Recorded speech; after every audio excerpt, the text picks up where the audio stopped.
ناک دیکھیے ثابت ہونی چاہیے. اس کے بعد منہ کھول کے ذرا دانت چیک کریں, تمام دانت ہوں یہ سب سے افضل ہے, ورنہ کم از کم اتنے ہوں کہ چارہ آرام سے چبا سکے. اگر اتنے دانت گر چکے ہیں کہ چارہ ہی نہیں چبا سکتا, اس جانور کی قربانی نہیں ہوگی. اس طرح نک کٹے کی قربانی نہیں ہوگی. زبان چیک کریں پوری ہونی چاہیے, اگر کٹی ہوئی ہو تو قربانی نہیں ہوگی. آنکھیں چیک کریں, آنکھیں نہ وہ اندھا ہو نہ کانا ہو.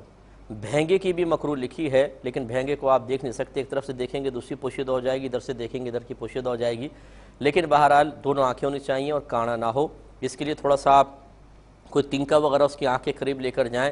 اگر آنکھ جھپکاتا ہے تو اس کے مطلب آنکھ صحیح ہے, کیونکہ ہمارے یہاں ایک سے ایک ماسٹر لوگ ہیں, اور خصوصاً پاکستانیوں کے ذہن اس قسم کے کاموں میں بعض, مطلب میں ہر ایک پاکستانی کو نہیں کہہ رہا ہوں, خود میں بھی پاکستانی ہوں, لیکن ہمارے ہاں ایسے ہیں لوگ کہ آنکھوں کے اندر شیشے فٹ کر دیتے ہیں, کانا بکرا ہوتا ہے اور آپ پہچان نہیں پاتے کہ یہ صحیح ہے یا غلط ہے. اس لیے اچھی طرح چیک کر لیجئے. اس کے بعد کان دیکھیں, اگر پیدائشی کان نہیں ہیں قربانی نہیں ہوگی. ہاں اگر چھوٹے کان ہیں ہو جائے گی. اگر کان بڑے ہیں اور کٹے ہوئے ہیں تو غور کرنا ہوگا, اگر پورے کان کے سائز کا تیسرا حصہ کٹا ہے یا اس سے زیادہ تو نہیں ہوگی. مثلا 3 انچ کا کان ہے اور 1 انچ کٹا ہوا یا اس سے زیادہ نہیں ہوگی.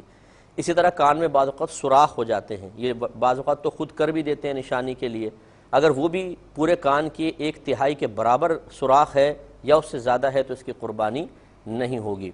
سینگ کا مسئلہ یہ ہوتا ہے کہ پیدائشی کا سینگ نہیں نکلے ہو جائے گی, پیدائشی کان ہو نہ ہو نہیں ہوگی, پیدائشی سینگ نہ ہو جائے گی. اور اگر جڑ سے سینگ ٹوٹا ہوا ہے, مثال کے طور پر جڑ سے بالکل, تو اس کی قربانی نہیں ہوتی.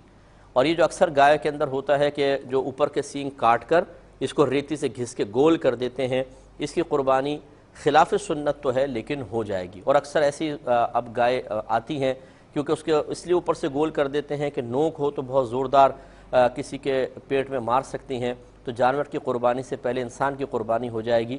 اور اس پہ تکبیر پڑھنے سے پہلے مالک بکرے پہ قربانی یا مالک گائے پہ فاتحہ پڑھ رہے ہوں گے یا تکبیرات پڑھ رہے ہوں گے, اس لیے وہ اوپر سے گھس دیتے ہیں, تو یہ چل جائے گا. دم چیک کریں کہ دم ایسا نہ ہو کہ ایرل ڈیٹ سے جوڑ دی گئی ہو. بارہا یہ میں نے آپ کو واقعہ بتایا کہ وہ بچے لائے, بکرا لے کر آئے, بھاگا, بچے نے دم پکڑی تو وہ ہاتھ میں رہ گئی, بکرا آگے نکل گیا, پتہ چلا وہ ایرل ڈیٹ سے جوڑی ہوئی ہے. تو یہ بھی ذرا چیک کر لیجئے. اگر اور اس طرح پیر وغیرہ صحیح ہونے چاہیے, لنگڑا جانور نہ ہو. اگر تھوڑا بہت لنگڑا, جیسے آپ گاڑی سے اتار رہے ہیں, لنگڑا پن پیدا ہو گیا, تھوڑا بہت ہو جائے گا, یعنی قربانی ہو جائے گی. لیکن اگر اتنا زیادہ لنگڑا پن پیدا ہو گیا کہ خود چل کر قربان گاہ تک نہ جا سکے, جیسے ٹانگیں ٹوٹ گئی اور لٹک گئی ہے بالکل, تو اس جانور کی قربانی نہیں ہوتی ہے. اگر گائے یا بکری لے کر آتے ہیں تو اس کے تھن بھی چیک کرنے ہوں گے.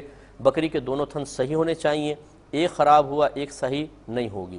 اس طرح گائے کے کم از کم 3 تھن صحیح ہونے چاہیے, 4 صحیح ہوں یہ بہت اچھا ہے, کم از کم 3, اور اگر 2 خراب ہے 2 صحیح, اس کی بھی قربانی نہیں ہوگی.